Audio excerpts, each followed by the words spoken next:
Today is day 2 of the No Trains to Grand Central saga. Let's see how it goes.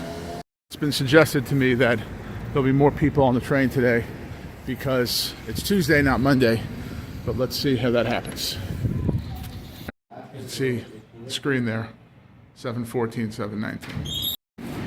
I'm recording you. Oh. We have a 7:14 and a 7:19 to Penn Station, but nothing at Grand Central. Does that make any sense? To me, not really, but you have to change it right now. No, I know you got to change, of course. The 7:19 again. We're going to get on and see how many people stay on at Great Neck to go to Express to Penn Station. We're in for a real pleasure cruise today. Today we have to not only transfer here, but we got to move to the other track after a long delay. Really nice. Go ahead. There's everybody getting off this train. There's an empty train right there heading to Penn Station. That's what it looks like. And here is everyone on that train having to now transfer over to the track on the other side of Great Neck because somehow there was a switching problem today. So on top of the normal pleasure cruise of having to change trains, we also have to transfer over to the other side. And I'm watching a relatively empty train. Lots of open seats, you can see. Lots of open seats. Now heading express to Penn Station with no other stops other than Bayside. So this train right here that you can see is almost empty. Maybe 20% full, 30% full. Is going to make one stop and head to Penn Station. Meanwhile, this ridiculous crowd all just got off this train because they want to go to Grand Central. We have to walk up and over to get to the Grand Central train, which is conveniently on the other side. Well done.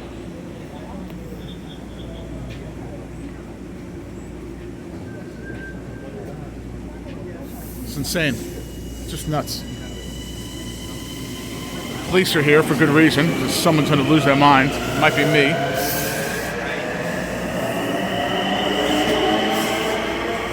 It's really not fair to make people have to deal with this before they get to work. It's hard enough to go to work, make a living. Now you got to deal with this. Look at this. This is what we have to look forward to now.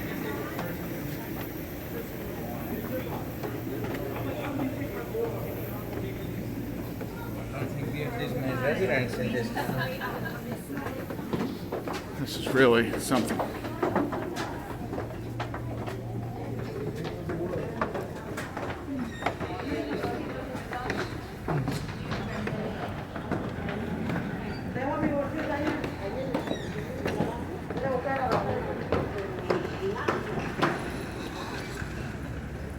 All these people crossing over to transfer to the Grand Central train. That's conveniently on the wrong side of the track. It's really not fair to make people have to do this.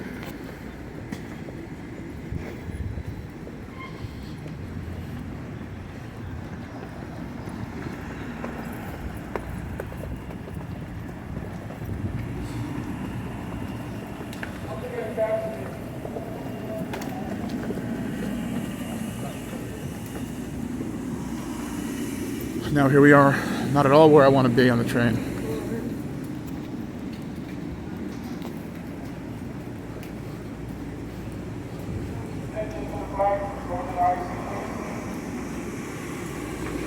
Now we get on the Grand Central train, which is now way more full than the Penn Station train was. And this train, of course, runs local to Grand Central.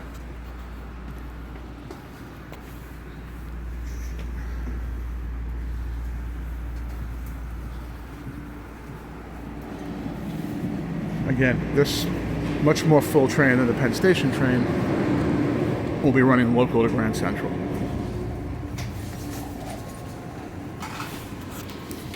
Here's what the train looks like at Flushing Main Street.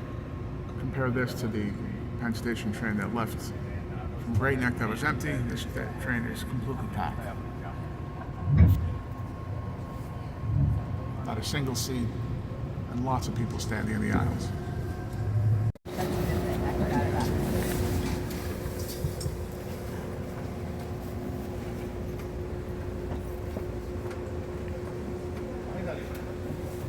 Finally arrived at Grand Central. Hour and 20 minutes after leaving Port Washington, after having to change trains and change tracks. At Great Neck, absolutely packed train. Totally full relative to the ridiculously empty train we had going to Penn Station a few minutes ago.